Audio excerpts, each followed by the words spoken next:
This is Dojo Talks, our weekly podcast. Today we are talking the 2024 FIDE Candidates Qualification Drama. I'll just quickly recap everyone what's happening. We're recording this. Me and David are in Sitges, Spain, playing the Sunway Sitges Chess Festival just after round 7 here. And so there's 2 spots left for next year's FIDE Candidates, which is taking place in spring 2024. There's 1 spot left for the FIDE Circuit, which is like this Grand Prix kind of system that measures who has the best tournament performance over the year in the top events. And there's 1 spot that is going to go to the highest rated player that isn't already qualified as of January 1st, 2024. And so because of that, there's been actually a lot of action for both spots. Like right now, they're playing this event in Chennai in India, where they have Gukesh and I think Erigaisi trying to qualify. And Mike Sulu trying to qualify if they can win the event or win enough games. And of course, people are probably following the rating drama, where currently Wesley So is leading the rating race, but Dominguez was here in Sitges. We'll talk about that. He was trying to get the rating spot. He ended up withdrawing. Firouzja now is playing this totally fresh event in his hometown to try and get it. And I guess we're going to discuss it all. First, let me just ask you guys, just general temperature on the situation. Do you think this is good for chess, bad for chess? I think it's really bad, and this is like FIDE at the end of the year. They're blowing this, and we'll talk about how they're blowing it. And at the same time, they're doing other weird things. We're going to probably just touch on that with about the presidentship. We're going to touch on that a little bit, but it's like combined, and they might even be deciding on the rating thing, which I think is even a bigger thing. And so it's like, all at once, they're doing 3 highly controversial things that will affect chess for a long time.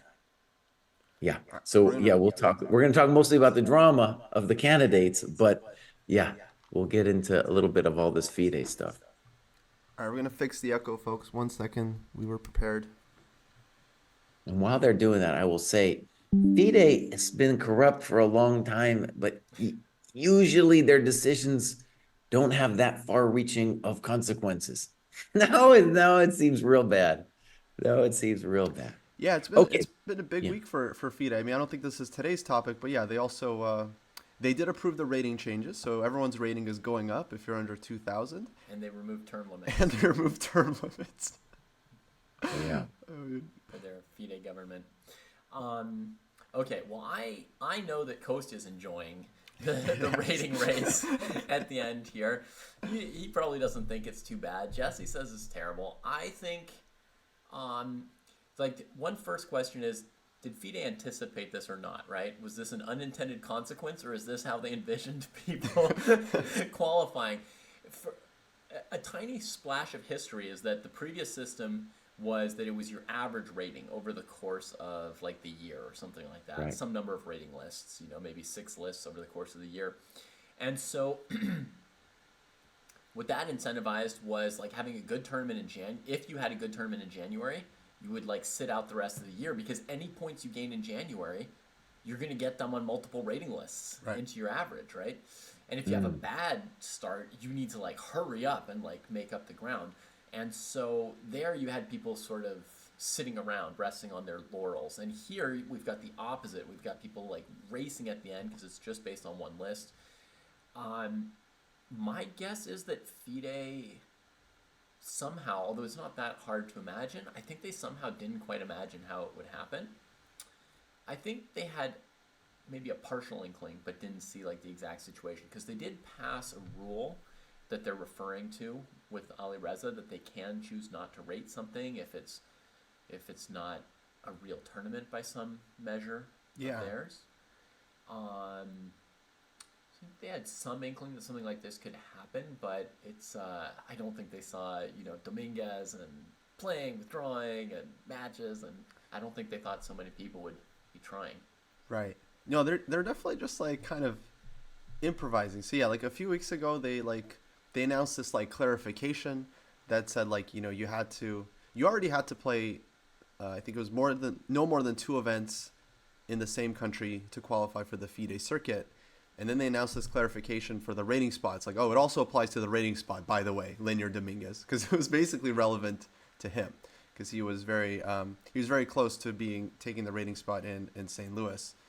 And yeah, now they announced this thing in response to the Firouzja event. It's like, don't worry, guys, we might not rate the event, which to me actually is wild, because like I remember talking to you guys about Ding Liren last year when he was getting his 30 games in to be eligible for the candidates. Yeah. And the 3 of us all thought that was just kind of, I mean, just, I don't know what word to use, just like fishy, just like sketchy. It's just, and that was very clearly organized for him to make it to the candidates. That was very clear to everyone.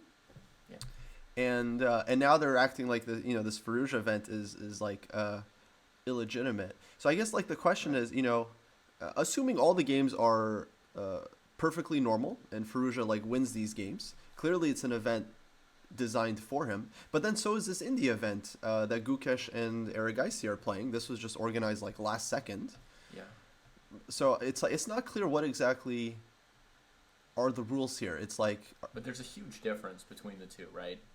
Yeah. Huge difference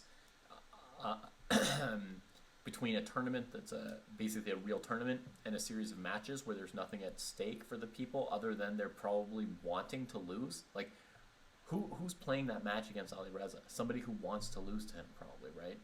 Some boomer GMs, I'll tell you, man. Some old French boomer GMs, yeah. But I assume, like, if you asked somebody who didn't want him to qualify, they would have said, no, I won't play the match with you, right? So he found somebody whose motivation is literally for him to qualify. Same with the Ding thing. That's what was so sketchy with the Ding thing, right? He was playing against people whose goal was for him to become world champion. It's not really a competition when your opponent wants you to win, right? Right. But the Indian tournament, everybody is there to win the tournament for themselves. That's true. Right. Maybe just a little bit also of history, just to fill it in a little bit. So first of all, just to make it clear, Firouzja is now playing, I think, 3 mini matches of 2 each. He's won the first one, 2 out of 2. These are all against boomer GMs. They were good in their day, these people, but now, they're basically largely inactive, like old Russian dudes that now live in France. Okay, so he's won 2 out of 2. He's going to stop whenever he hits it. I think he needs 4.5 more points, right?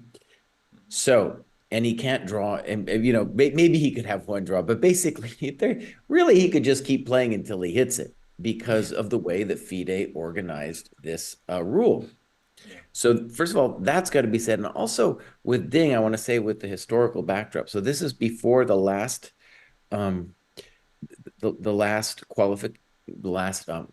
candidates tournament, and Ding was weirdly inactive for a long time prior to that event. He's been basically inactive since he took the so-called world championship.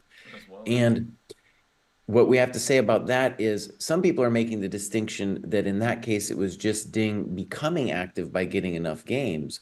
But it's true that if he had lost a lot of those games, then his rating would have gone down and he wouldn't have qualified. Anytime you play games, you could win or lose rating. He literally didn't have a rating. He was so inactive, right? He'd like timed out. Like if Gary Kasparov wanted to qualify for the World Championship, he would have to play a certain number of games. And as has become really obvious this past week, playing games risks losing points. Right. Imagine if Ding had to go play in, the Dubai Open or something instead of playing against some Chinese people who were motivated to lose at home. I mean, yeah, or at the very least, not motivated to win. Especially not against Ding. That's actually hilarious. What is stopping Gary from organizing some friendly matches himself with Yasser? Dude. I mean, he wanted to make sure to get some boomers, but I think his retirement rating was over 2,800, so he would have quite some latitude for losing. Yeah, that's right. I guess he doesn't want to play the candidates, I imagine. Yeah.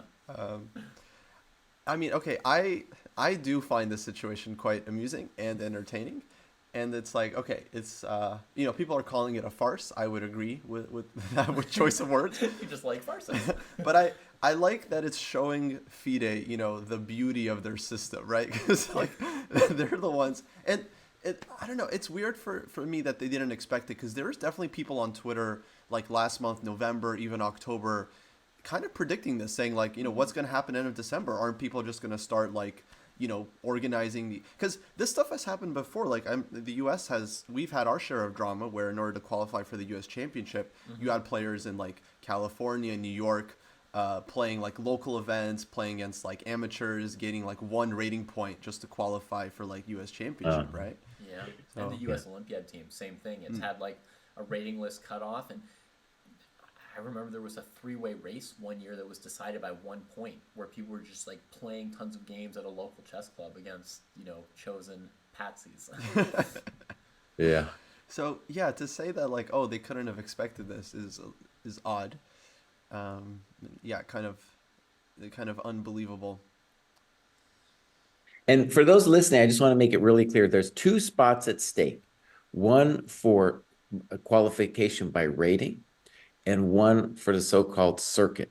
And both are funky because then this latest thing that's being done in India was also a last-minute event. So we have, and these, as a chess fan, it's whether we think these people have a chance to win the tournament in the next spring or not, it's still like a huge deal for these people to make it to the tournament. It's a chance of a lifetime. So, there's going to be some bitterness around it for all the people who didn't get in. For example, if Firouzja wins the event, wins his mini matches, which it looks like he's going to do, then of course Wesley So would be the one harmed by it, and then he's out, right? And I think Wesley certainly had the assumption that he was going to make it by rating, right? And now it's like, oh my God, it's going to just be taken from me. And then I think Anish Giri and others were like, wait, I can have a chance with this circuit thing. But now it looks like at the moment, our friend Chess Numbers says that Gukesh has a 72% chance of taking that spot from this event 72%. in India. Dang. Wow, Yeah. and he would be taking Giri's spot if he made it? That's my understanding, yeah. Whoa. Wow. Come on, Gukesh. Yeah, at least he's not playing all countrymen, right, in his backyard. No, I think in the very first round, Pantala Hari Krishna beat him. Wow.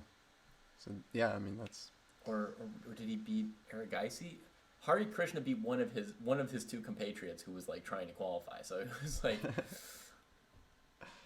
Yeah.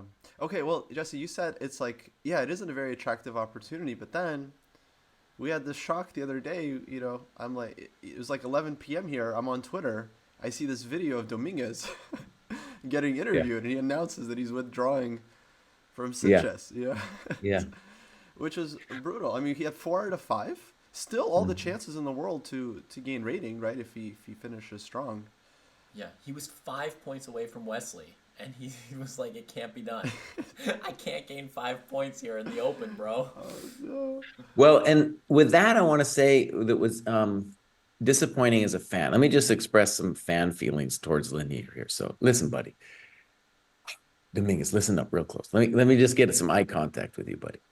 You're 40 years old, buddy. And the reason you withdrew is because you were worried about losing some rating points. Let me tell you, as a slightly older dude to an older dude, your rating's going to go, my friend. Your ratings, forget about it. This was your last chance. When you withdrew, Chess Numbers said you had a 20% chance of making it. So as a fan, I wanted you to go for it, boss. I was all in for you. I wanted you to qualify, and that was your biggest chance of a lifetime right there. That's why you went to Spain. It wasn't going to be easy. By the way, he had to face some Indian kid rated 1825 that wasn't some chump. He was playing some hard people. I get the frustration. Welcome to the world that I live in, my friend. Yeah. Welcome to my world. So you get no pity from me there. That's just the way it is now. We've been playing an open tournament. I wanted you to at least fight for it, Bowers. Okay, there's my rant. Okay, now in his defense, so he said something about being worried about qualifying for other events. A lot of people took that to mean like Grand Chess Tour invitation, which I think is not a bad assumption. There's also a good chance that he was he was sick. There is kind of a virus going around the tournament. Like in the tournament hall, you can hear a lot of people just like coughing like throughout the round. So there's a chance, you know, maybe he was under the weather. I don't know if he said that for sure, but you know, that's always there. But yeah, it's a shame.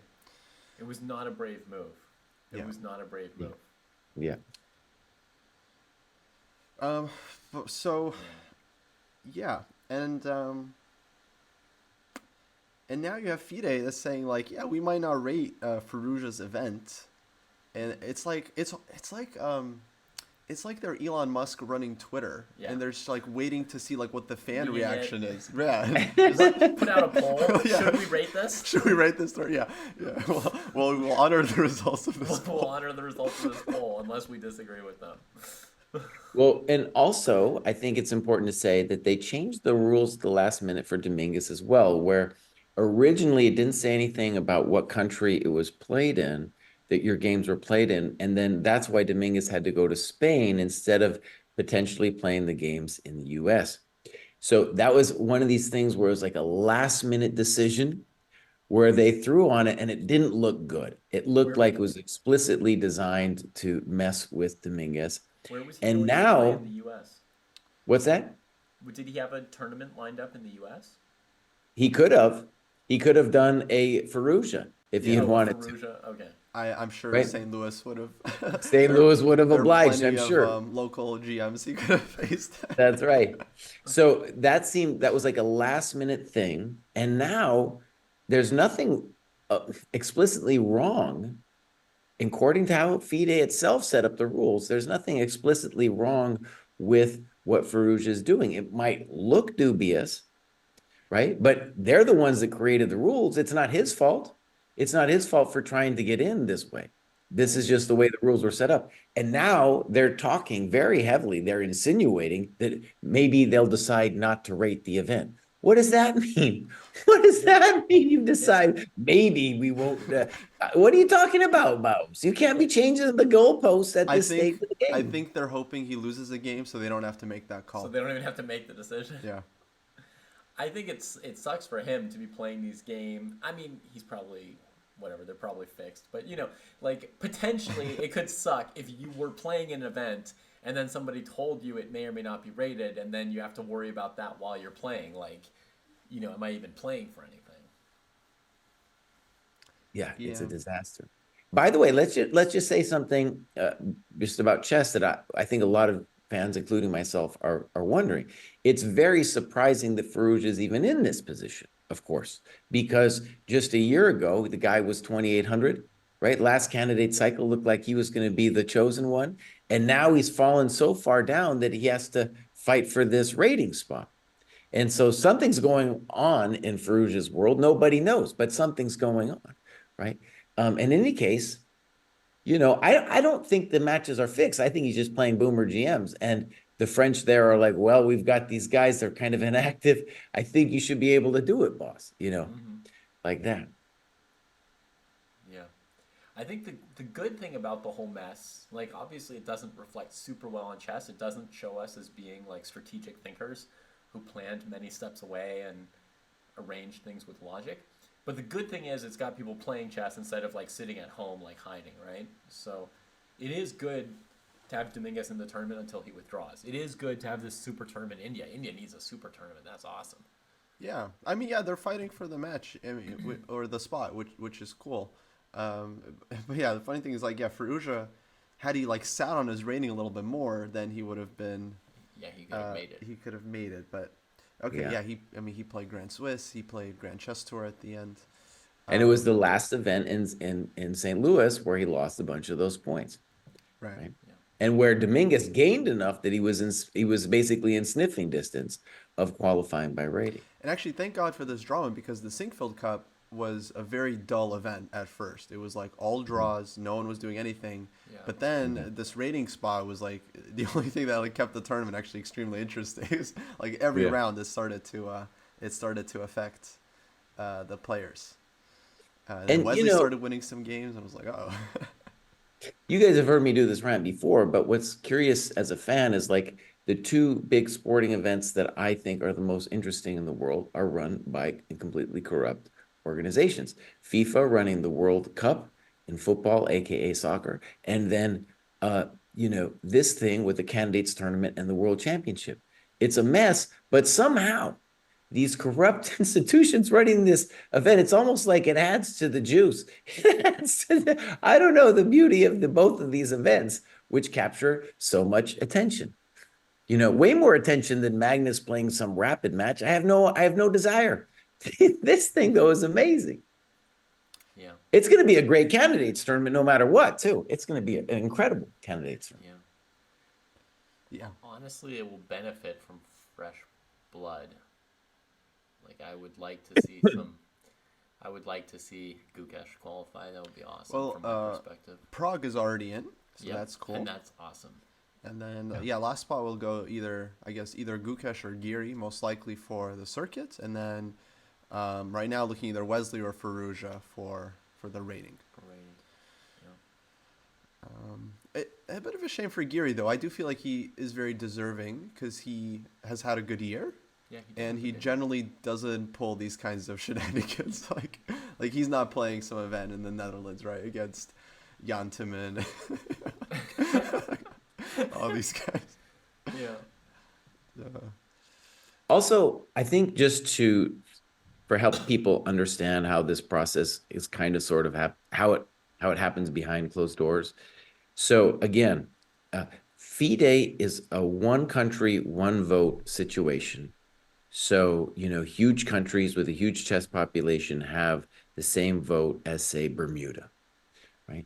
So there's an incredible ability for corruption there with these very small chess countries that you can pay them off. And, I'm not insinuating anything about Bermuda, but these smaller countries where you just have some dude who's showing up, representing maybe 2 or 3 players. So to give an example, FIDE did this very incredibly controversial thing where Putin's dude, Dvorkovich, right, who campaigned on the promise that there would be a two term presidency, which was in the rules. They voted overwhelmingly to get rid of term limits and let this dude be president forever. Highly controversial, but it's the same process that is going on behind closed doors to decide stuff like this with the candidates. Also, the same process that's being done with this rating change, which I think most chess players, because it's a very mathematical process that they're doing, don't understand it. I certainly don't understand it. And because I don't understand it, I'm very much convinced that the people making all those votes from those small countries also don't understand this mammoth rating change that they are putting into effect. Yeah. So a question about the term limits, because I heard all these people saying oh, this will allow Dvorkovich to run for a 3rd term, but isn't it just indefinite? It sounds like he could just be president forever, right? They just they didn't say term limit is now 3. They just said no more. Term limits, yeah. So it's not just his 3rd term. He could just. Oh yeah, no, he can keep going and going and going. Yeah. And Dvorkovich, could generally be a good FIDE president. Like he has a lot of fans. A lot of people that for example, Pavel Ilyanov, Ukrainian grandmaster, said that he thinks that the FIDE team has done a good job despite they have ties to Russia and all this stuff. So it's I don't necessarily have an issue with him being president, but it's just just the removal of the term limits is just such on its face, it's just such a shady operation, it's just that can't be good. It's completely contrary to what he said, so it reveals his colors pretty clearly. Yeah. Okay, back to the candidates drama. I noticed on Twitter, Wesley So said that it was dirty of Firouzja to play these matches. But so far, from what the 3 of us said, I feel like none of us are blaming any of the players. Do any of us feel like Firouzja or So, Dominguez, Maksudlu, Arjun, Gukesh, do we think anybody's doing something wrong here? Well, I think the Indian event is different because I think you made a good point that it's it's a diverse mix of players.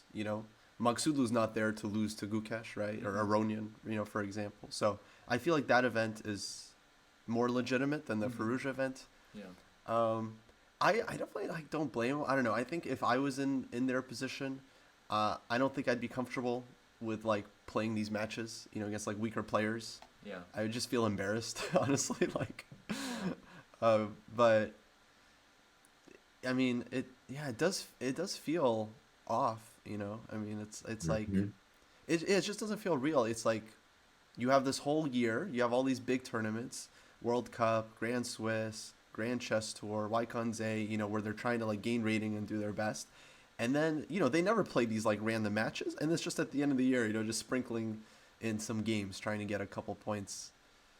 I mean, clearly that can't be what is the best system to qualify for, the most important tournament in the chess world by far. I think that unless Firouzja's opponents have a really good incentive to beat him, that event is actually over the line and a little bit sketchy. If they're not, if they get paid to participate versus paid to win or something like that, I mean, it needs to be a real event where there's incentive and motivation for the others. Dodgy made a good joke where he's like, the prize fund for this event is $0 for first place, $5,000 for second, $7,500 for third, $10,000 for fourth. It's it's off. It's even if it's not explicitly said to them, hey, you're gonna lose, it's the implication is there, and when there's an implication like that, I mean, it's still bad. You're not allowed to leave $1 million in front of a judge's house without instruction, and then just oh, that's cool, right? Just giving random gifts to people. And I think it might. I can imagine this. Okay, so for example, this first mini match, Firouzja is playing this Georgian older dude, basically he's 52, so 1 year older than me, Degubadze from Georgia originally, now living in Belgium. Okay.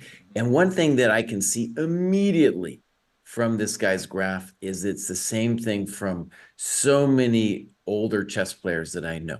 They've lost more than 100 points in the last 10 years, right? It's just a natural rating decline, and it's going to keep probably going down. So it's almost like a cruel thing where they were like, let's pick some old dudes, right? Let's pick some old dudes that we can knock out. So they handpicked. It looks atrocious. But like I said, FIDE is the one that created these rules, and it looks bad for them. And then it looks even worse, I think, if then they change the goalposts again and say, we're not going to rate this. What are we talking about? Because they didn't really say anything about Ding. They didn't release a statement like, oh, we might not rate Ding's event, or we might not count it. I think what happened was, because people did give him a lot of flack. We criticized the Ding games, and maybe they learned their lesson, but not fast enough. Where they're like, okay, we gotta put a stop to this. I mean, I feel like we only have a few minutes here, so we have to finish up, but. I feel like they should just do away with the rating spot as a qualifier, because either it hasn't worked at all. Yeah, because it either encourages players to sit on their rating because they want to have a high average rating for the year, or you get this nuclear arms race at the end of the year, which for me is very fun, but it doesn't feel like the most sporting.